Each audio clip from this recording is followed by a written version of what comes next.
But those who wait on the Lord shall renew their strength.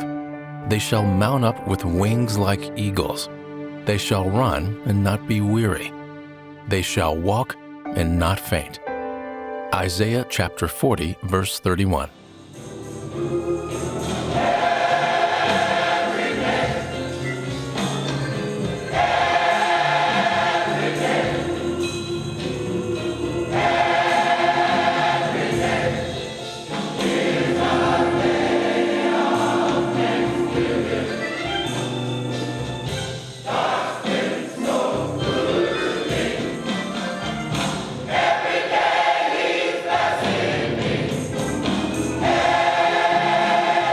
Today's First Missionary Baptist Church, a vibrant, progressive congregation of almost 2,500 active members, a church that seeks in all of its ministries and missions to glorify God and edify humanity.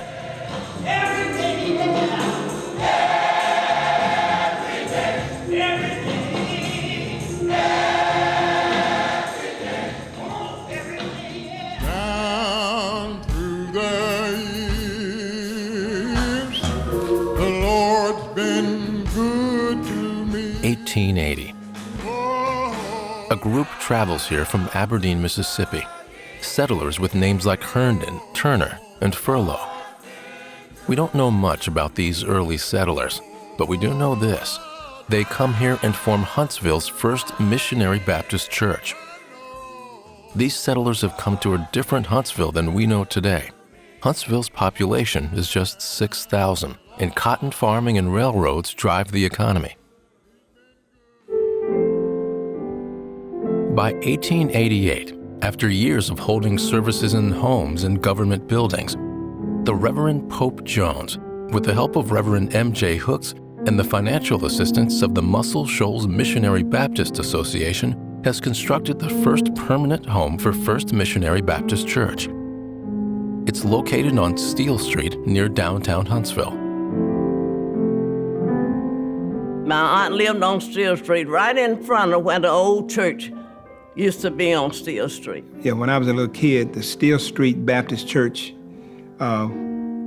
steps were next door to Mr. Esau Turner. The steps from the old church were still there when I was in the 8th grade. And we played on those steps a lot of days. First Missionary Baptist Church on Steele Street will be the church home for over 37 years until it can no longer accommodate the growing congregation. (1925). The cotton mills are thriving. Huntsville is booming. It's the roaring 20s, and anything is possible. In this optimistic time, Reverend C.N. Perry leads his congregation to a newly built home at 236 Church Street. This facility, with its grand stairs and indoor baptistry, is located in the heart of the Black business community. It becomes one of the major focal points of this Black community for the next 55 years. The steps in the front of the church were very steep. They went all the way up in the front. Real tall steps. And in fact, those steps remained for quite a while, quite a while. In 1949, just as the winds of change are sweeping Huntsville into a new aerospace era, Horace P. Snodgrass becomes the new pastor of First Missionary Baptist Church. Even though I was young, still at that time in my life, I always remember such a great spiritual experience. Reverend Snodgrass was somewhat charismatic, and he could do a good sermon, and a lot of people liked his sermons, and a lot of people attended our church based on the fact of how he preached, in my opinion. I liked it because he would always get out of church on time. And if he got out at 12:30, I loved it because I could get to the Princess Theater by 1 and be first in line to get see the Sunday movie. First Baptist was a great, fiery church. The worship service began with the processional. One of the things that I remember most vividly about Sunday morning at First Baptist Church was the choir that marched in from outside. They would come down either aisle and they would be singing, "We're Marching to Zion." And it's for that reason that every time I hear that song, I almost tear up because it has great memories for me. We were the biggest and the most educated black church in Huntsville.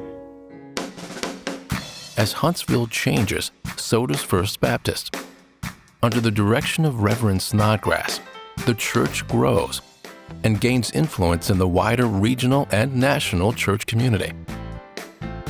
On November 17, 1953, First Missionary Baptist Church hosts the annual meeting of the Alabama Baptist Convention. This further expands the regional influence and also serves as a catalyst to bring much-needed renovations to 236 Church Street. 1953 is also the year that radio becomes a new way of reaching out to the community. The 60s come with a young and vigorous new president and the reality of a true civil rights movement that takes hold in America. And I've looked over and I've seen the promised land. I may not get there with you, but I want you to know tonight that we as a people will get to the promised land. This new hope, this inspiration, brings new opportunity to First Missionary Baptist Church. Reverend Snodgrass and the church become a part of the movement in Huntsville as he shows bold support for the cause. Yeah, Reverend Snodgrass was an organizer as far as the civil rights movement. He was one of the ones that were up front. And of course, they were always having several of the mass meetings that were held there at First Baptist. In fact, during that time, Reverend Snodgrass would put a lot of emphasis on the church being involved. Yes, of course we were involved. As a matter of fact, Martin Luther King came to First Baptist before he went to Oakwood.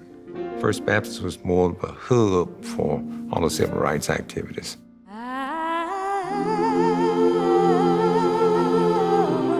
The flash, apparently official, President Kennedy died at 1 in the p.m. Ambassador Hotel last night. Time. Senator Kennedy was shot. He is Good evening. Dr. Martin Luther King, the apostle of nonviolence in the civil rights movement, has been shot to death in Memphis, Tennessee.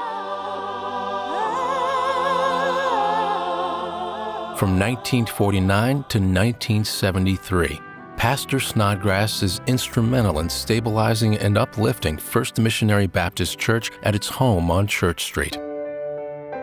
But on July 29, 1973, while he's officiating in a funeral service for Howard Roper, an instructor at Council High School, Pastor Snodgrass suffers a fatal heart attack. That particular Sunday, I was ushering.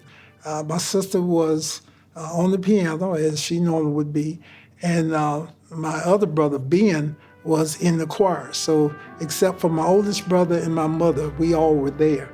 So I ran to the edge of the platform, expecting to deal with the family, the Roper family. And when I got over there, I saw people pointing up toward the pulpit. And so that's when I ran back and realized that something had actually happened to my father. It was not really until years later that I really understood the magnitude of what I'd lost.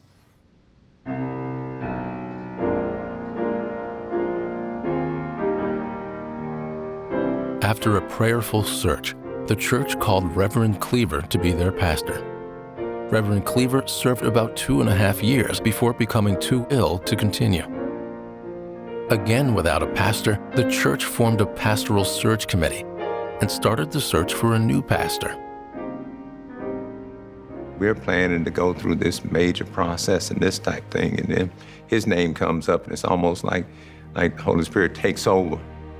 We followed the Lord's lead, and he led us to Pastor Julius Scruggs. The process that we went through and how the Lord worked to bring Pastor Scruggs was impactful. I said to them that I would be coming to be their pastor because I had already received the revelation from God that I was to be their pastor. And I shared that revelation with them. And that's when they asked me about when could I come. It would be a year before he would be able to come. So, as chairman of the committee, Brother Hutchison asked me, well, what are we to do? I said, well, the only thing I know for you to do is tell the church the truth. We wrote up exactly what he said, and we took it to the church, and the church said, we'll wait a year. That was a blessing. Reverend Wayne Snodgrass was our interim pastor for a year.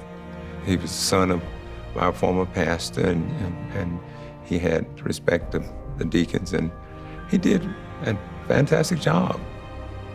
Those 13 months gave the church time to heal.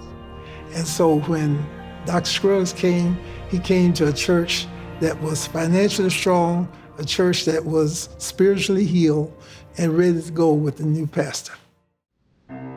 With the new pastor, the church is poised to lead even more souls to Christ.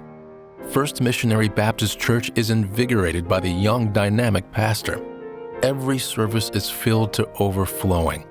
Once again, it's time to find a new church home, but the banks are not interested in helping. We started trying to get money to build and found out that there wasn't a bank in Huntsville would loan First Baptist money. Not that kind of money. And we decided to go from there to sponsor the bonds as a means of raising the monies for the building program. And indeed we did, and we were very successful with the first issuing of bonds, $600,000 of bonds. We sold them, began in December of that year. Almost all of the bonds were sold in the first week of selling bonds. In just a few years, the congregation is ready to step into their new church home at 3509 Blue Spring Road. I had a great sense of thanksgiving on that day. I was thankful that God had blessed us to march from Church Street over to Blue Spring Road, but particularly thankful to Him that He had blessed us to have this building that we thought we weren't going to get as fast as we got it. March into $1 million building, which was a mighty feat for the Lord to pull off with us. And I was just overjoyed with Thanksgiving. The new church was a blessing. Now with room to grow, membership continued to expand, and with it an increase in mission work and a growth in ministries. Pastor was teaching Bible class at that time. And when he was teaching Bible class, as well as when he was preaching, he was informing the membership about, what the church is supposed to do, what it is supposed to be doing, how it is supposed to do it, who is supposed to be doing it. Those are the things that allowed the church to grow as it had. Reverend Snodgrass baptized me, Reverend Cleaver married me, and Reverend Scruggs has taught me everything I know. Anything that you want to become at First Baptist, you just put your mind to it, you let somebody know where you want to work, and you just go to work. There is a place for me and everybody else. First Missionary Baptist ministries and missions are more active than ever. From Haiti to Swaziland to college endowments and scholarships. The mission of our Child Development Center and Academy continues to grow. To go from a 2.5-year-old through K-5 to now being a fully accredited 2.5 through 5th grade. And that's something that all of us are proud of, because Julius stands for Christianity and for education.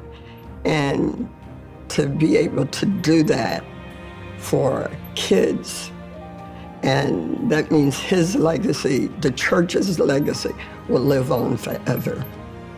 We make contributions to local causes, such as a new library for North Huntsville, participated in the Habitat for Humanity home building program since 1993.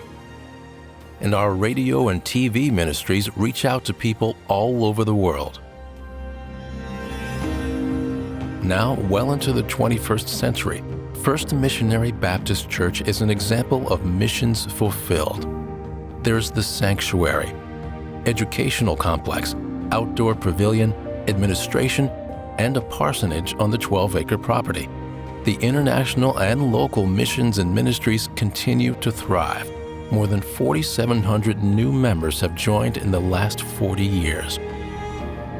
It is a church poised to do more great things. I feel the love, the blessings, and the sense of community from my First Missionary Baptist Church family. It's a community and it's a family. It is a church, and it's just a one being of everybody being together and loving each other. It was not just a Sunday experience. It was a Monday through Saturday and culminating again on Sunday with these same folks that allowed me to be a part of their not only extended family, but a part of their faith family and a part of the larger family of First Baptist. I've been a member of First Missionary Baptist Church my entire life. Now it's time for me to pay forward for the future generation. I think that the future of the church is bright. It's a matter of our continuing to stay together, a matter of our continuing to understand that we are the body of Christ and that Christ is the head of the church and that we move by His Spirit and His guidance. And as long as we keep Him in the forefront of our vision and allow Him to give guidance and structure and shape to our vision, I think that we will be the church that He wants us to be.